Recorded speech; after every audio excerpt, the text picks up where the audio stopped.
Mike's request, we're going to go ahead and do it.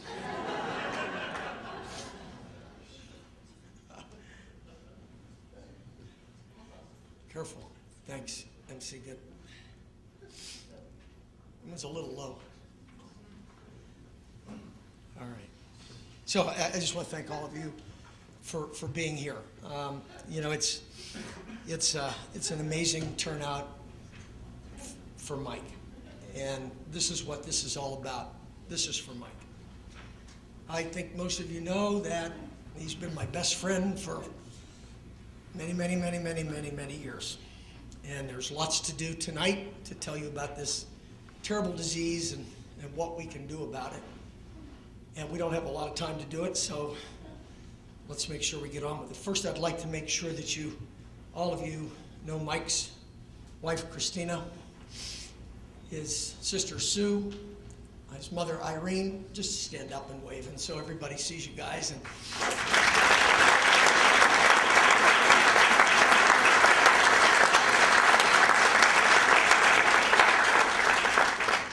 second, there's a lot of early thanks to pass out, and you know, Mark Andreessen really helped in getting the right neurologist at Stanford, which recommended the people at UCSF, which has just been a huge, huge home run for all of us. I'd like to thank all of you who've written to Christina, to me, to Mike, to others, and called as well. I'd like to thank the incredible doctors that have been working with us here and working with Mike. But the driver in everything that's gone on from the medical standpoint, I'm sure the doctors don't want to hear this, has been Mike's friend and our friend Ron Conway.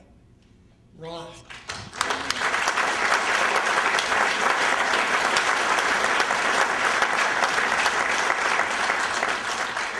I think those of you know Ron is the most persistent bugger that there is in the world. And he made sure that the right care, the right people, the right treatment, and we have the latest and best, and you'll hear some of that tonight. So I'm excited to have all of you here, and for all of you who've been over to the house, and particularly Mike's SI gang that's been so close to him all these years. You guys coming over, spending time with him during the day is hugely appreciated. So we're going to cue up a video here and see if we can't get this thing kicked off. First thing I want to do is thank all of you for coming and cooking up a whole show of support for me, because I think it's going to help a lot. The other people that are going to benefit from this, because they have a good chance of having cured me, are my kids. The other people that'll benefit are a whole bunch of people who just could have got this, you know, right after me. I really believe they're never going to face a crazy disease like this again.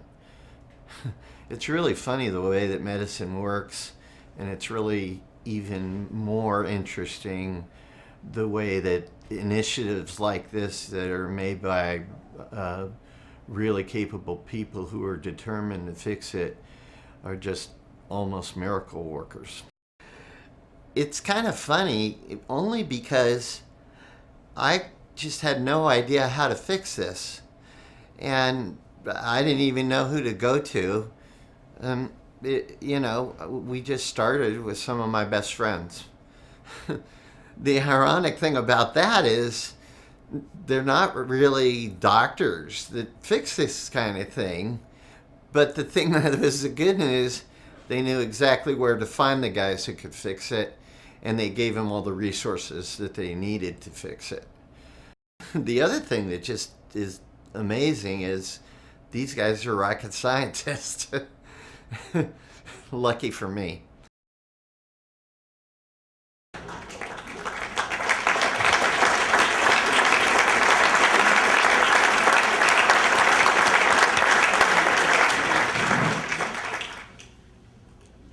Mike, you are an inspiration to everybody in this room, and your words are what have inspired us. You are the best. There is no one like you. I'm Ron Conway. Bill alluded to me. I met Mike through Bill in the Apple years. And the Conway family, the Homer family, and the Campbell family is the reason that there could be a beer and Chardonnay shortage in Silicon Valley with the libation and fun that we've had over the last 20 years or so. And we're going to continue to.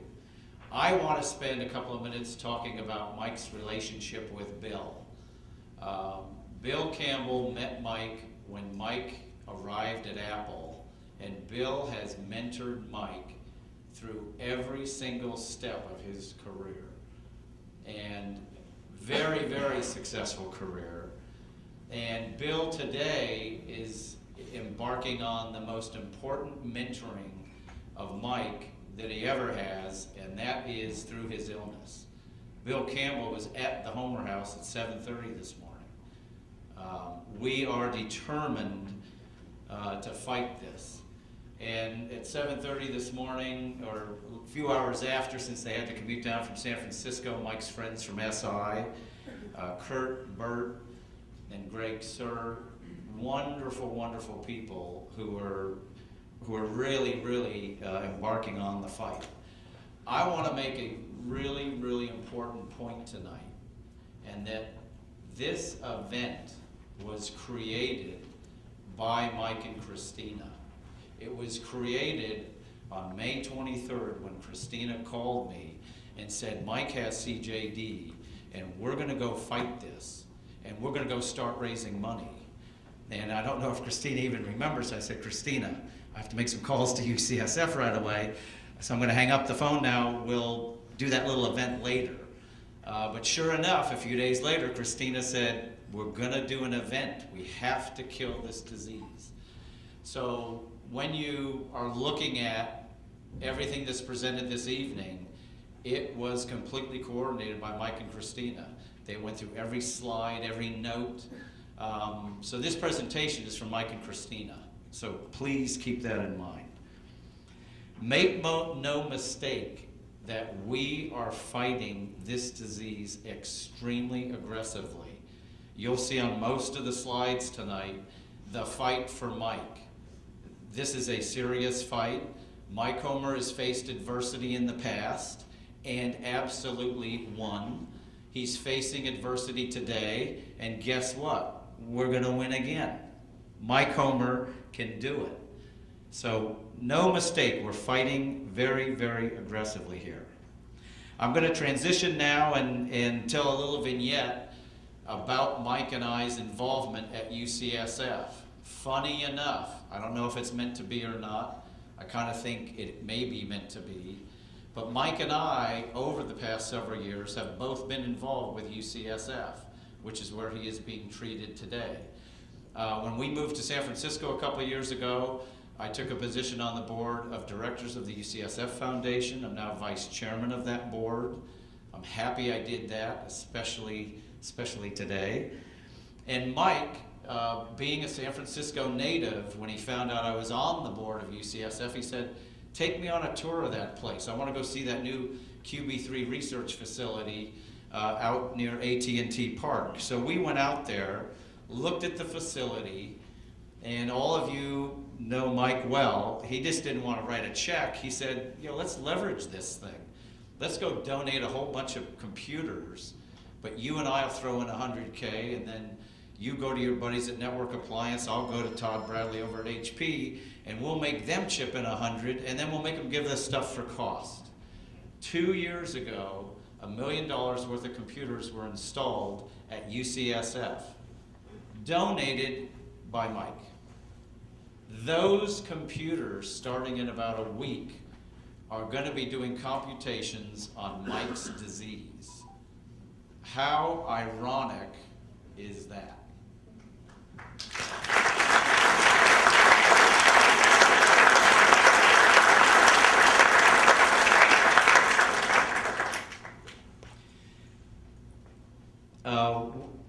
I'm going to read now. What the computers down at Mission Bay are going to do for Mike is provide computational methods to screen for small compounds that stabilize the good and bad forms or inhibit the good and bad forms of prions. And when you all leave here tonight, you're going to be mini experts on prions. We do not like them. Now I'm going to, and some of the QB3 folks are here. Andre Shalley, somewhere is here. There he is, right there. This is the guy that wrote all the proposals that we went to HP and Network Appliance with. And David Award is here somewhere too.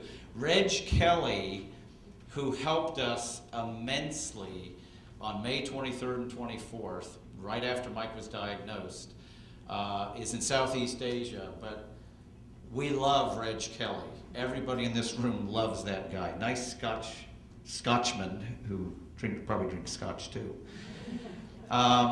Now I'm going to chit-chat a little bit about Mike's disease and when it started, because I know a lot of you probably don't know that. So I'm just going to walk through a little chronology to help everybody out. Mike started having short-term memory losses at the end of last year, and it came into early this year, and then Mike started seeing lots of doctors about this memory loss. Mark Andreessen, as Bill Campbell said before, really was the Ron Conway of Stanford Hospital, and went into Stanford Hospital, got the best doctors, and between April and May got Mike diagnosed.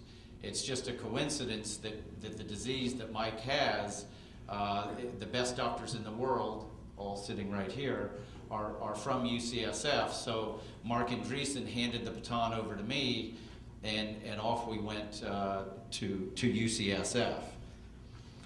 Neurologic diseases, unfortunately, are a process of elimination, so they take a long time to diagnose. Because I'm sure several of you are thinking, why the hell did it take so long to diagnose? With neurological diseases, it does take a while. In fact, Christina's the one who educated me on that it's a process of elimination. So a little bit about CJD. In general, CJD patients are not in pain and normally do not spend a lot of time in the hospital. Hence Mike is here. So for most of the coming months, Mike will be right at home here and local. So we have asked 4 doctors to speak tonight.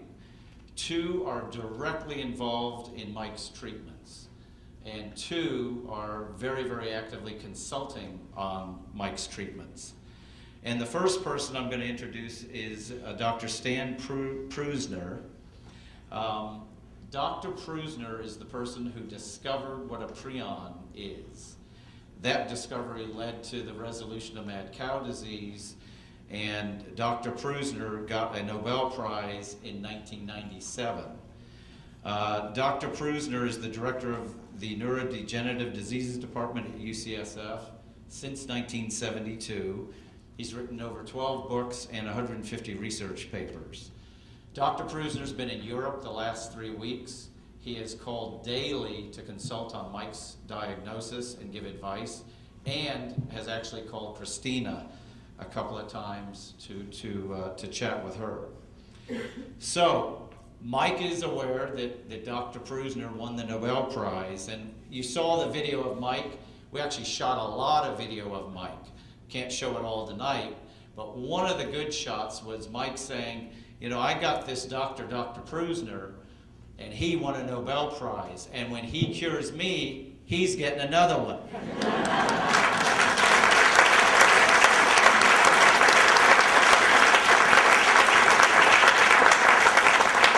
So to a future second Nobel Prize winner, Dr. Stanley Prusner.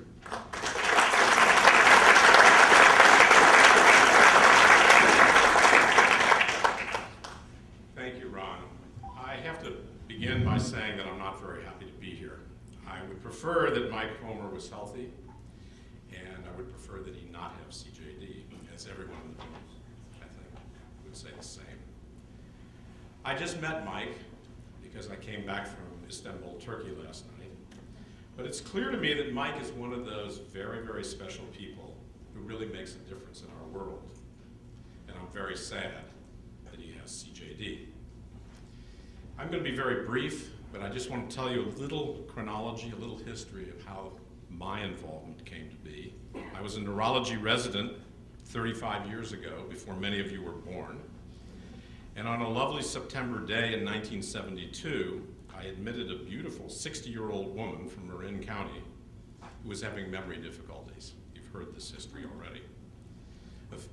A few hours later, the attending neurologist said to me, "This woman has Creutzfeldt-Jakob disease, or CJD."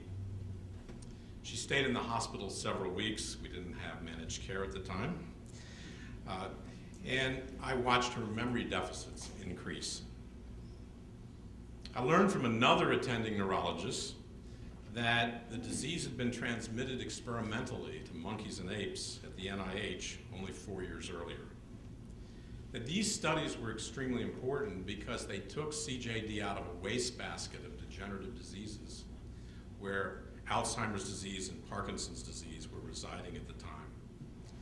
And I also learned that scrapie of sheep and goats was a similar disease to CJD, and that could be studied much more easily than CJD, because one could study mice with the experimental disease.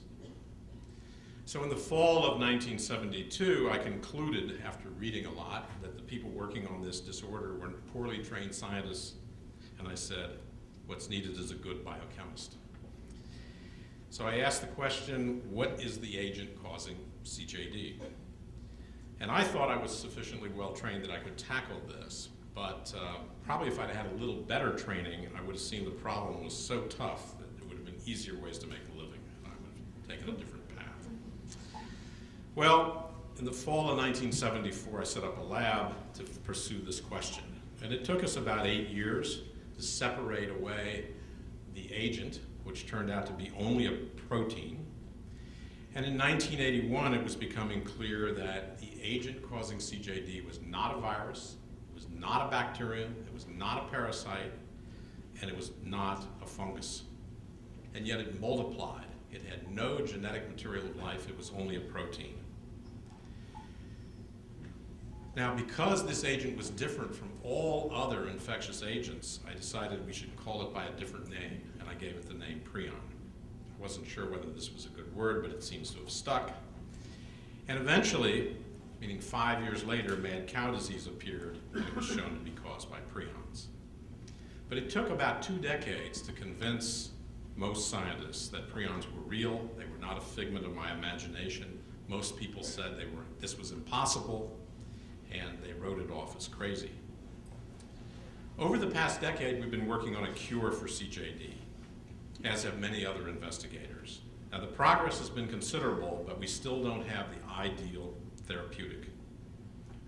Will we have one soon, I think, is the question. One can't say in science. You can only look back. So it might happen tomorrow, it might happen next week, it might happen in a year. Now, perhaps I should conclude very quickly now with a quote from Lou Thomas, who wrote it in the same year that I started this. He was the poet laureate of biology. And he wrote, "Somehow the atmosphere has to be set so that a disquieting sense of being wrong is the normal attitude of investigators. It has to be taken for granted that the only way in is by riding the unencumbered human imagination, with a special rigor required for recognizing that something can be highly improbable, maybe almost impossible, and at the same time true." This is the best. Locally, a good way to tell how the work is going is to listen in the corridors. If you hear the word impossible spoken with an expletive, followed by laughter, you will know that someone's orderly research plan is coming along very nicely. I'll stop here. Thank you.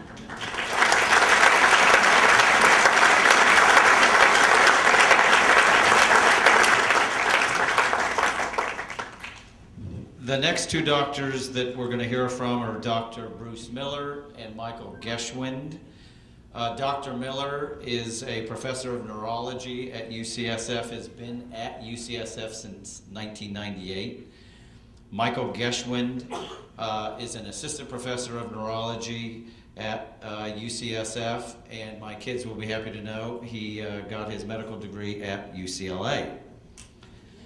So before the doctors chat, I have a little vignette.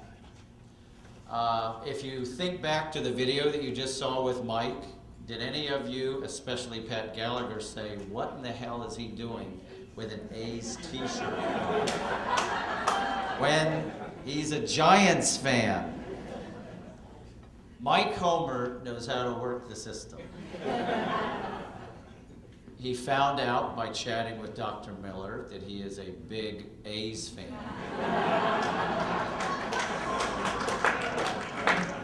And last Thursday, when he came up to UCSF for the day, he said to Christina, I'm wearing the A's t-shirt so that we keep Dr. Miller on our side.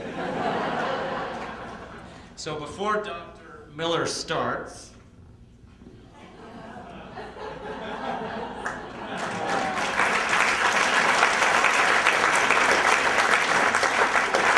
and it matches Mike's. Now we're actually not going to let you start yet. We have another pretty good Homer vignette. And by the way, Dr. Miller and Dr. Geschwin spend time on Mike's case every day. I actually called Dr. Geschwin at 7:30 this morning and chatted with him. So Dr. Geschwin, about 2 weeks ago, we were trying to get Mike to take an MRI up at UCSF. Mike does not like getting MRIs. We were finding that out. So Christine and I had a little tough time, so we said, let's call Dr. Geschwin, authority symbol. So Dr. Geschwin comes cruising over, and he has his briefcase with him, and he's explaining to Mike, here's why we gotta get the MRI, and then he gets a thought, hey, I've got something in my computer. He rips out his computer, and Mike goes, what in the hell are you doing with a Dell computer?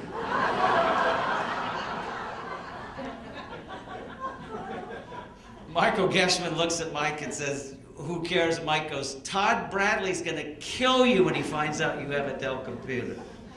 Todd Bradley is Mike's buddy from Hewlett-Packard, and Phil McKinney's gonna come up here and present a nice HP computer to Michael Geschwin.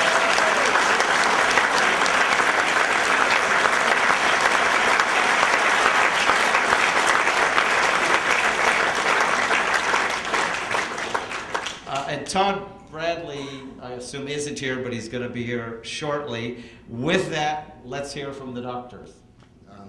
So I spend a lot of time at the bedside, and you learn a lot about people by spending time with them when they're sick. And I really feel very privileged not only to have met Mike, who has, I was going to say the best sense of humor in the world, but I don't know if Ron maybe beat him out in the last 5 minutes here. But Mike is just such a buoyant, buoyant, fun person that I can see why he has these friends. And I guess the other thing you learn is about someone's friends and their family. And seeing Christina and Mike's relationship is, I feel, a real gift that I've had. And watching Ron and Bill Campbell fight every day about this has been one of the most moving things that I've ever witnessed. Okay. So I got to know Stan Prusner in 1984, and at the time he had really crazy ideas. Nobody believed him, and I sort of believed him. And he was right, and I was right in believing him. And I also would say that what Stan has done in understanding Creutzfeldt-Jakob disease, this disease we're talking about tonight, has really been the template for us understanding all the other degenerative diseases of the brain. And so I think Stan's idea that these diseases had a genetic component in some cases, not in Mike's case, but in some cases, that these diseases were due to abnormal proteins, and that we should model them in the laboratory. This all came from his ideas about a relatively uncommon disease. But I think now it has set the template and for the cure for all of these different degenerative diseases caused by abnormal aggregation of proteins in the brain. That's what we have to stop. So this is the work that Stan does. He's very multidisciplinary. He works with physicists, he works with chemists, and he figures out what this protein looks like in 3 dimensions. And we have a good prion protein in our brain, and it's there all the time. But something bad happens to that. It changes its 3-dimensional shape, and then that one bad protein causes another bad protein to change its shape. And so this is a process by where good proteins are converted into bad ones. And so Stan's lab has done nothing else but think about how do you prevent that bad protein from being made? How do you get rid of it? He's cured it in cell culture. He's starting to cure it in mouse models. But we need a tremendous amount of work to translate that into cures for people. So we see these diseases a lot at UCSF. Most of the cases have no cause. We don't understand why they happen. That's called sporadic. About 10 to 15% are caused by a genetic change in the prion protein gene. And then there are the rare cases that we've learned a lot about this disease, the infections, like the infection that happened in Britain from people eating beef that were infected with these prions. That is not the case here. This is not a beef-related infectious cause. So what we've learned, and now with imaging, we can diagnose this positively. So we, with Michael Geschwin's work at UCSF, have learned that the brain images of patients look very different with this prion disease. And I think where the prion goes in the brain tells us what symptoms someone has. So if someone is having visual symptoms, it means they don't see very well. It means that that back part of the brain, the occipital lobe's affected. If someone's having problems with motor, with visual integration, we think that's due to prions in the parietal lobes. If somebody's having lots of trouble with language, Mike is speaking beautifully, we know that they have trouble in the temporal lobes. If someone's forgetting, not remembering, this I think is important, it's because the part of the brain that we remember what happened, when it happened, and where it happened, the hippocampus, has prions. So that's where memory loss comes in. And we understand where this disease goes, but I think we really have to develop ways of clearing out these bad proteins. So we know a lot about the demographics of this. This happens in people between the ages of 55 usually and 75. We definitely see younger people with this as well. We think it has an incidence about 1 in a million. So there are about 6,000 cases worldwide. We see about, in consultation, about 25% of the cases in the world at UCSF. And I attribute this a lot to Stan Prusner and also to Michael Geschwin, who have established this program where we take consultations and think about people who are very sick, try to decide whether they have a prion disease or something else that might have a different treatment. So we recruited Michael Geschwin from neurology at Johns Hopkins. He's a brilliant MD, PhD. He, along with me, set up this multidisciplinary team that has been working with the Homer family. Physicians, our nurse Christina Weiss-Correa, our neurologist Wadey Shu, all have been involved in the care of this. We try to give everyone we see model care, and I think it's a tough disease, so I think it takes a lot of thinking and energy. I think Michael has set up the most comprehensive program in the United States, and I think the important thing is that we meet every week with Stan Prusner. We talk about what happens in the clinic, we think about what's happening in his models in the laboratory, and we think back and forth. How can we translate what Stan has learned into the clinic and vice versa? How can we translate what we have learned back into the laboratory? So most Nobel Prize winners, they stop after they get their Nobel Prize. Stan is twice as ferocious and energetic as he was when I met him 25 years ago. And I think there is no stopping him. And I really, again, thank you all. It's just an incredible group. And nothing's made me happier in the last month than seeing Mike light up when all of you came into the room. Thank you.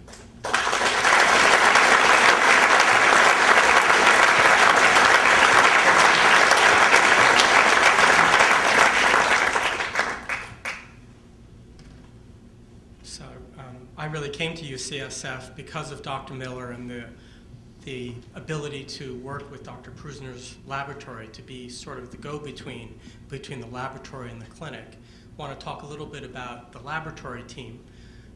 Dr. Prusner's laboratory, one of the probably the preeminent prion laboratory in the world, over 15 PhDs, over 40 technicians, over 65 people in the laboratory working day and night on prion disease. And as you've heard, Dr. Prusner is very multidisciplinary. He thinks about a disease from many different perspectives, thinking about it from the physics perspective, from the biology, the chemistry. In his lab, immunologists, experts in pharmacokinetics, drug metabolism, incredibly collaborative environment. I can't tell you how exciting it is to participate in the lab meetings. He has the largest mouse facility in the entire world for studying prion disease in mice, which is, he's developed incredible mouse models of this disease, which has really just propelled our knowledge about this disease forward. His laboratory is dedicated 100% to studying and curing prion disease. He really, for many years, was working on trying to understand the basic mechanisms, but really over the past few years, we've really been thinking about treatment, and I think we're making tremendous steps forward just in the past even few months. And the collaboration is not just in California, but around the United States and the world. So at UCSF, we really think about dealing with prion disease from a two-pronged approach, the laboratory and the clinic. We want to be able to take what's happening in the laboratory, discoveries that are occurring in the laboratory, and to as quickly as possible be able to bring that to patients, bring that to the bedside. And that's really sort of the goal of the collaboration between Stan Prusner's group and Dr. Miller's group, the clinical research team. We've consulted on over 850 cases over the past 5 years of potential CJD. So Dr. Prusner's laboratory is one of the primary laboratories that discovered the drug quinacrine eliminated prions in a cell culture model of the disease. Stan called Bruce and I into his office and showed us this, his data, and it was incredible because we knew that quinacrine was a drug that had been taken by millions of service people in World War II and Vietnam. It was an FDA-approved drug, and we began immediately treating patients on a compassionate basis. It took us several years to get funding. It took us almost 4 years, but finally in 2005, the NIH allowed us to start the first ever treatment trial for this disease in the United States. We began enrollment in May of 2005. So the strategy, the Fight for Mike strategy, is a multidisciplinary approach. As I mentioned, it involves both the laboratory and the clinical. In the laboratory, work is being directed toward accelerating drug discovery. This involves looking at drugs that are already approved by the FDA and screening them, because these drugs we can go directly into patients, and then also trying to identify and develop new drugs. Also, we're working with quinacrine and trying to improve quinacrine, trying to get it into the brain more easily, trying to develop new compounds based on quinacrine. Already, they've developed compounds that are already 10 times more potent. Unfortunately, these compounds don't get into the brain as easily as quinacrine. But day and night, that's the work that's going on. So our goal from the clinic is to try to first accelerate our current clinical trial. We've enrolled about half of the patients for that. We want to begin to apply new ideas for improving quinacrine's efficacy in treating this disease. We want to apply the drug discovery that is coming out of the laboratory. And then we want to start new clinical trials so we can see if these drugs really work in people. And our goal is the cure. So this is what we really need to do now, what we need to do today. We need to accelerate our current quinacrine treatment trial. We need to verify that that the new methods that Dr. Prusner's laboratory is devising for improving quinacrine's efficacy to show that they work. We need to begin screening and validating new drugs. This has already begun, but we need to ramp up the speed. We need to accelerate what Dr. Prusner has already started. And then we need to take these new compounds and begin treatment trials as soon as possible.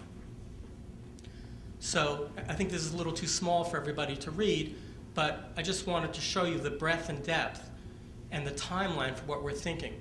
And these are the timelines for completing both the laboratory and some of the major clinical tasks.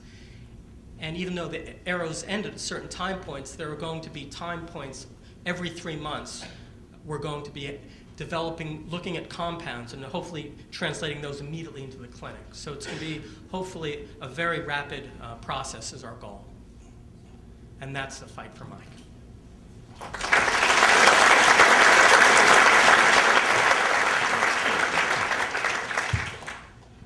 I want to introduce one other doctor who is very active in Mike's treatment, but he is not going to speak. But his name is Wadey Shu. He's right here.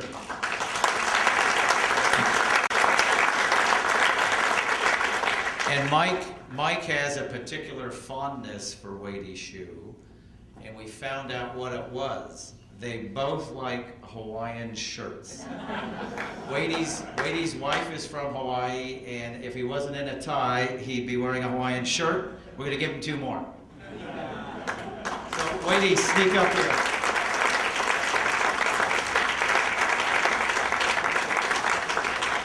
Way in the back here is the CEO of the UCSF Medical Center, Mark Larrett. If you can just wave.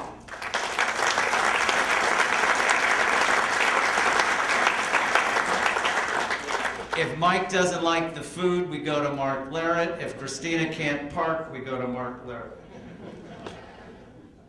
Now I'm going to introduce Steve Hauser. He is the chairman of the Department of Neurology at UCSF.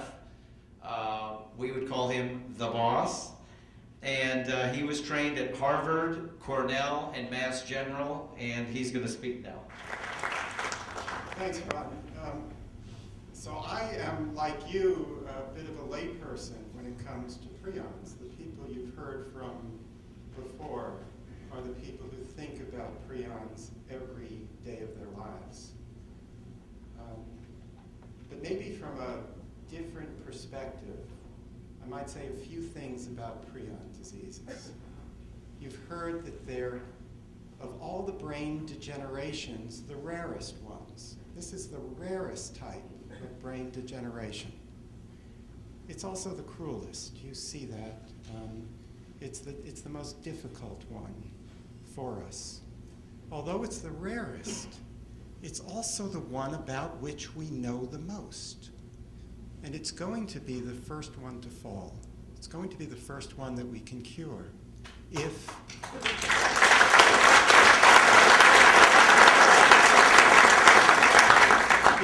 we can mobilize the resources. Now, you've heard about Stanley Prusiner, who has discovered the cause of prion disease and has let us understand the structure of how the bad protein turns good proteins into bad proteins, and how understanding those structures has let it become possible for the first time ever to develop drugs to inhibit this domino-like effect where the bad protein ruins the good proteins in the body. Bruce and Mike, who are at the bedside every day, have created for the first time ever a way to actually see in people whether the drugs that come out of the laboratories work. And they develop ways so that we can see that over a short time frame because we're in a big hurry. And as you've heard, they work in lockstep every week together. So it's not an exaggeration, it's really a truth to say that this is the only place in the world where this happens. And it's the only place in the world where there is a real chance of solving this disease over a short period of time. For 10 years, Stan and Bruce have come to me with a big dream. And they've said, we think that we know how to make a major inroad in this disease. And what we're lacking is only the resources. And it's a cruel irony, but maybe it's fate. that Mike should fall ill at the doorstep of the people who have devoted their lives to trying to understand how to prevent this problem. So I'll leave you with that. I think that there is enormous hope that something could be done that would make a difference to Mike and to others who suffer from CJD, and also that these lessons will benefit people with many other problems. So I'd like to thank Bill and Ron and Christina, and especially Mike, for hosting us and giving us a few moments to tell you about one direction that might make a difference. Thank you. Thank you very much, and thanks to all of you for the service that you provided, Mike. We just admire the heck out of you. And, you know, when Mike and I talk about this, he talks about these guys are great doctors, but he also said they're great guys too. And I really want to acknowledge that. Thank you very, very much.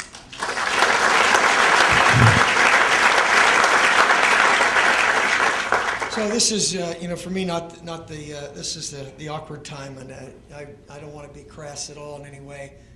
When I was standing outside, my good friend Jonathan Rosenberg said, "How much would you like to raise tonight?" And I said, "You know, I don't have a number in my mind, but we do need a few bucks for this." And I do think that you understand that there are short-term things that can occur here. This is not all long-term research. These are things that in the short term can help our friend and help him get better. It's a hope and a prayer that we have to ensure that this happens. The Conway family, Ron, Gail, the Homer family, Christina, Mike, Campbell family, Roberta and I have each thrown a megabuck into this to UCSF so that we can accelerate the pace of this research, but it's going to take, as you see, more. So if you have the means, help us. There's some sheets out there that will show you different methods to do this through different types of foundations that can accommodate what you want. We want you to help. If you don't have the means, believe me, the most important thing is continue your letters, continue your emails to Christina, continue your thoughts and your prayers for Mike. This is about Mike. We want to see what we can do. This is a fantastic man, and we need to try to preserve his life as much as we can. Thank you very much. The only thing that I could ever do is fight it. The interesting reason about that, and why it just kind of was pretty natural, is I was just really pissed off when I found out what was going on. The only reason I can sort of laugh about it is all these people showed up to help fix it. And I have no doubt that they're going to be able to fix it for me and everybody else that may come after me. The final thing I just want to say is thank you to everybody, and thanks for my kids. There are probably going to be a whole bunch of related diseases like this, and I think this is going to fix them or help fix them. Being an inspiration was never my intention. All I really wanted to do was make sure that I was going to be around for my kids. And I can't even imagine how I can thank everybody for making me able to do that. So in closing, the good news is we're well on the way to the cure, and it's going to help a lot of other people.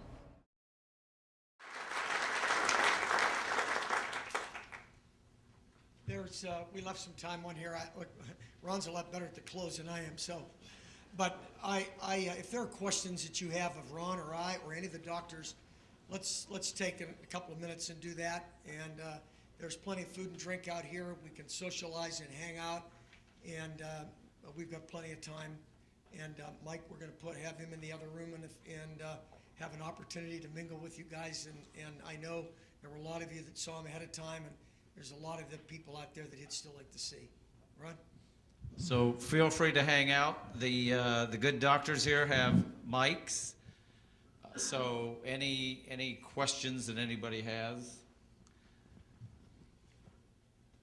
Don't be shy, right here. I've heard cloning is described as a result of misfolding.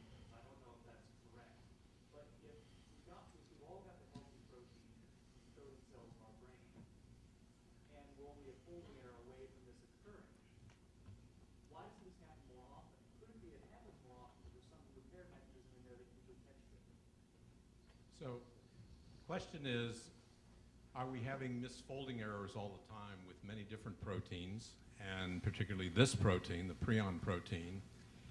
And does it happen much more frequently than 1 in a million people getting sick, and does the cell clean it up? And the answer is yes. We think that these errors are occurring all the time for many proteins. There are chaperone proteins, as they're called, that bind to a misfolded protein and help its degradation, its destruction. And in this case, we think, but we don't know for sure, that there are very low levels of the bad form of the prion protein. And that protein is cleared by the cell very slowly. But if it starts to accumulate, and it starts accumulating just a little faster than the clearance mechanism, then all of a sudden you have a net gain, and it keeps increasing in the chain reaction that you were hearing about. And that, we believe, is the mechanism of the disease. In the back here. You were saying that you're having, trying to find new methods to deliver the quinacrine to the brain. What's happening on that front as far as adjuvants for transfer? Well, quinacrine enters the brain, but doesn't seem to stay there very well. And we made a discovery about 1.5 years ago that if we knocked out genetically, and this can also be done with drugs, and we're doing this now in Mike's case, that we can elevate the quinacrine level by inhibiting a system called the multi-drug resistance system that is widely studied in cancer. But as I go around and I talk to neurologists about this, they don't know about it. It's a system that also controls the movement in and particularly out of the brain across what's called the blood-brain barrier. And so we're now using, in Mike's case, a combination therapy to try to hold the quinacrine in the brain and elevate its level upward. I'm just curious about the timing. You were talking about you could do things in a short time, and well, it's really great. These developments will help other people later. I think a lot of people are concerned about how quickly Mike's treatment can take effect. Like, how quickly can you make developments, and how do you do that? You want to answer that, Bruce, or you want? All right, I'll try. So the answer is you don't ever know in science. Everyone always says to me, when are you going to have a cure? When are you going to be done with this? When are you going to retire? When are you going to stop? When are you going to move on to Alzheimer's disease? And in science, you can't predict. You can only look backwards. And so I can't tell you what's around the corner. I can't tell you what we'll find in the next day, the next week, the next month, or the next year. But when we make a discovery like we did 1 year ago, finding that there was a whole system for which there were genetic knockout mice, genetically engineered mice, and there were also a very large number of drugs available that could dramatically change the level of quinacrine. We're talking about 50-fold in the brain. All of a sudden, the light bulbs went on, and all kinds of new approaches became available to us that weren't there before. And that was, in a few days, that happened. But you can't say that tomorrow I'm going to will this, or the next week I'm going to will it. It's what I tried to convey in that quote from Lou Thomas. You ride your imagination into these unknowns, and you can't always say when something's going to happen. In fact, you usually can't ever say when it's going to happen. You can only see it in retrospect. Bruce?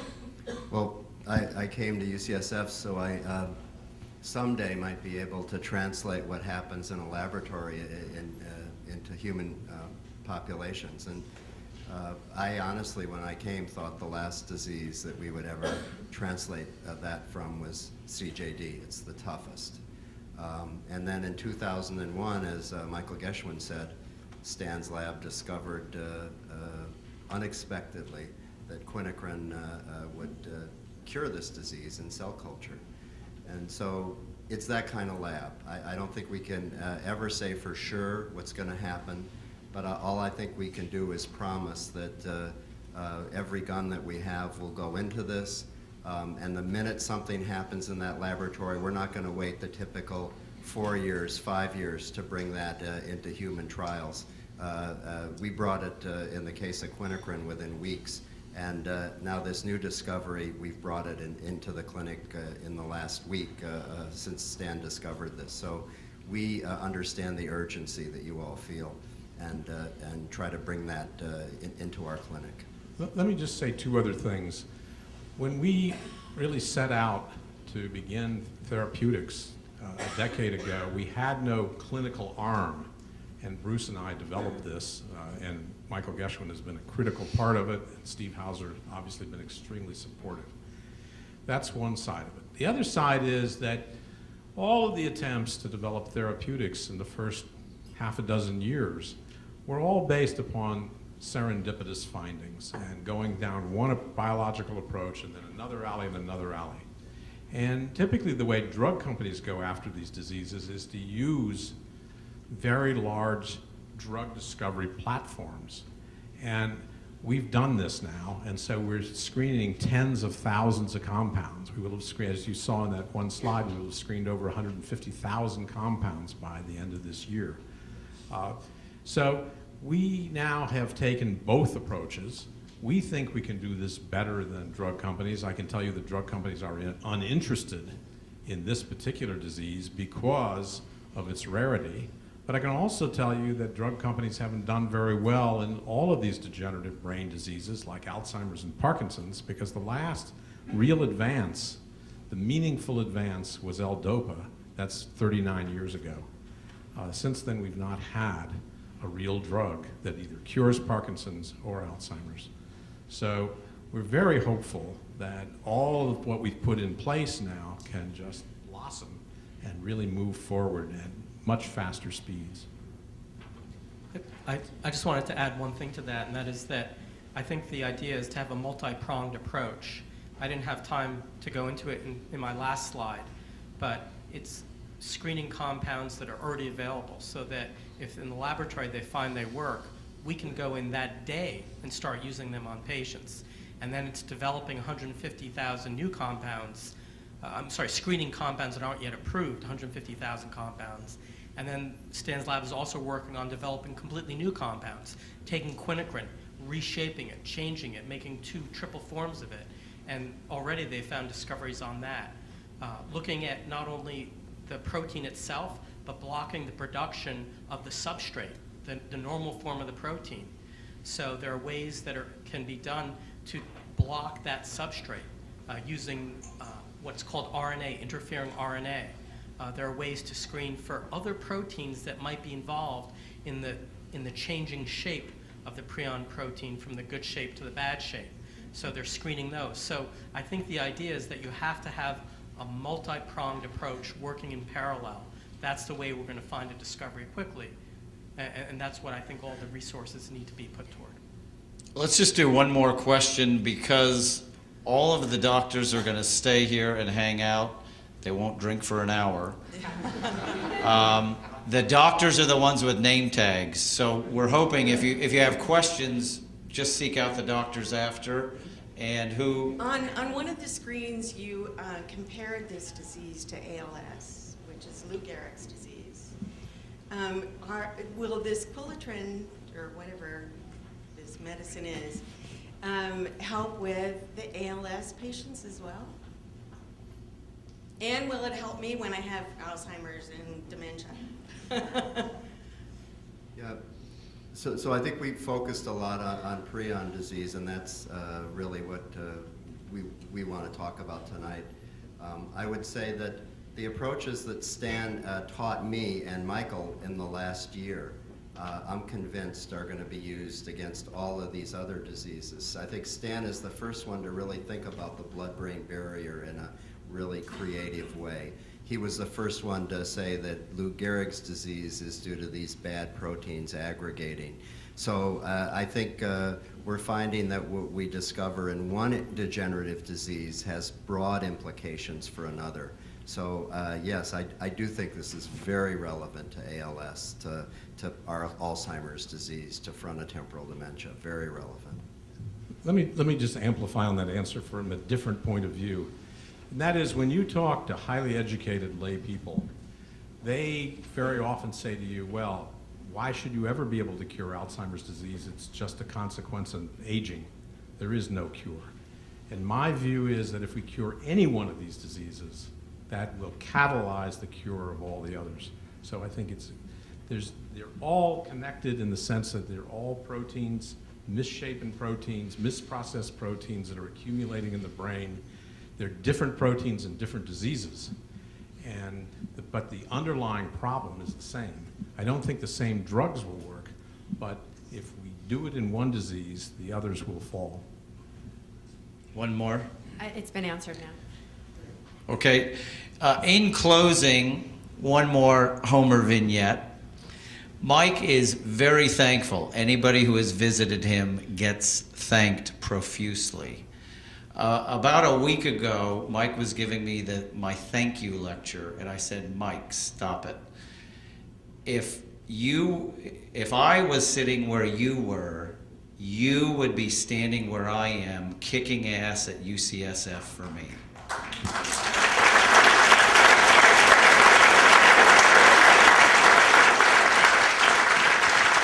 I'm not done yet.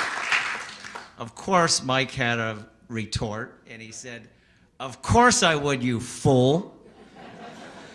Guess who's going to get the tab tonight, Bill Campbell?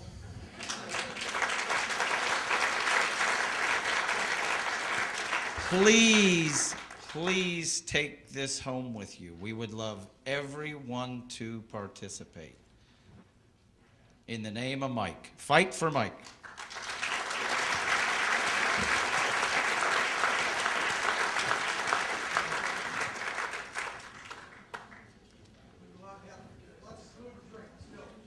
Plenty of food. It's a typical Bill event.